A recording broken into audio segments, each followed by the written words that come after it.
say, against Larry Holmes, who was the substitute. It was to have been Nick Wells, but he was so badly beaten around the eyes by Bobick 2 weeks ago in Fort Worth that he had to be substituted for, and Larry Holmes is in. Larry Holmes fights out of Trenton, New Jersey. He reminds me of himself in footwork, the way he's constantly moving and circling, but I don't know if he's as fast, but he seems to be pretty good so far. Bobick, of course, punches strongly with either hand. He has knockout power in either hand. He keeps coming at you, coming at you, coming at you. I'm sorry. They say boxing is dying. That's because when one race dominates, then there's no excitement. And this is a good thing that we have a good heavyweight coming up here, and I notice the crowd is real tense and everybody's really watching because it's very unusual that we get good white heavyweight fighters. And this is a good one. What a good left just then by Larry Holmes, who's sticking that left very well and who does have the movement you've described. Well, yes, he's moving. This is really helping. If he can keep this up for 3 rounds and gain points. Oh, there was the quick right. A jolting right. As Holmes was perhaps feeling a little confident because he was getting some lefts in and he moving. Don't look too shook up, Howard. It was a good right. But it was a good right. It had Holmes off balance. But again, in the Olympic scoring, with 1:30 left in round 1 in Olympic scoring, that doesn't count any more than a Holmes jab. Howard, Duane Bobick. If Wayne wins this fight, I might have to challenge him to a future fight. He is strong. It's amazing the boxers that have come into the professional ranks out of the Olympics. Muhammad, yourself. You never can tell who's coming up, and the Olympics is a good way to watch out for him. Frazier came through the Olympics, myself, Floyd Patterson, many great fighters come through the Olympics. George Foreman. Right.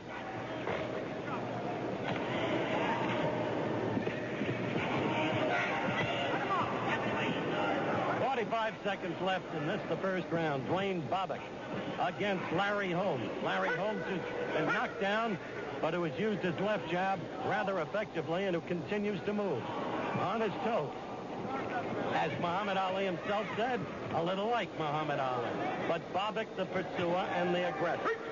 A little like me, but not quite Howard, but something like me.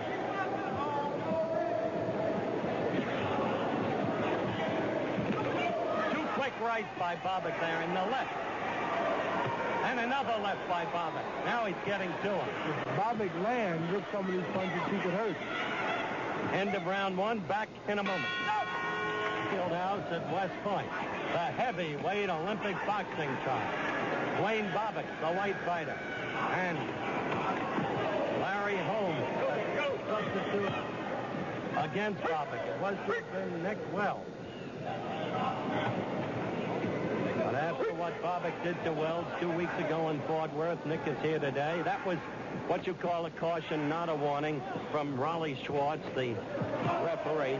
Wells' eyes. That's another referee that refereed many of my Golden Glove bouts. Schwartz there. The important thing is, though, Muhammad, that in a caution, no points are deducted from the fighter being cautioned. In a warning, you will see the referee turn and face each of the 5 judges, say warning, and that means a mandatory deduction of points. We're in the second round of the heavyweight Olympic boxing trial final. I'd like to say, Howard, for the people just watching, don't know much about boxing, these are the best 2 heavyweights in the amateur boxing in America. Minute and a half left in this round, Muhammad. And now hitting behind the head, another caution. Usually the one who wins this American heavyweight title goes on to win the world heavyweight title. Many times the United States have a lot of losses over the World Olympic competition, but usually the bigger weights always win because we produce better big fighters. There'll be 500 boxers on hand in Munich, West Germany. 500. Tremendous improvement in the African fighters. The Mexican fighters very good in the lower weight classification. The Russians very good up and down. Some good Britishers.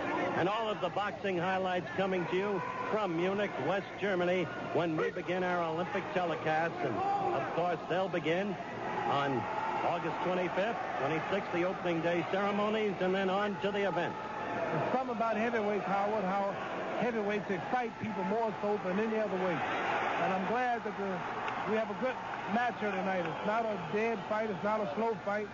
It's real acting. That's good. A warning. That was a warning. You saw referee Schwartz advising each of the judges points taken away from Larry Holmes.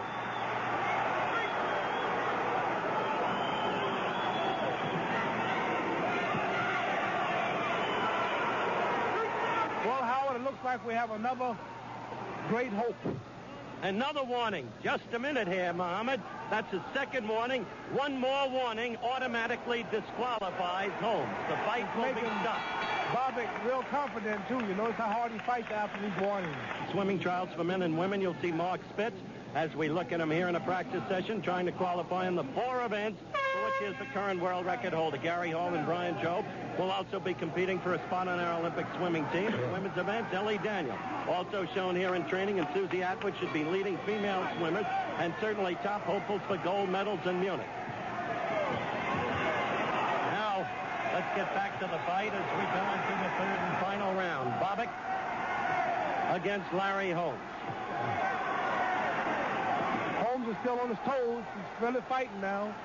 Doing pretty good. He got a lot of stamina, still got a lot of strength, which means a lot. Bobick is staying on him, and he's a potential knockout artist. So Holmes has got to keep moving. They're trading a lot of punches, and this can be real dangerous in heavyweight.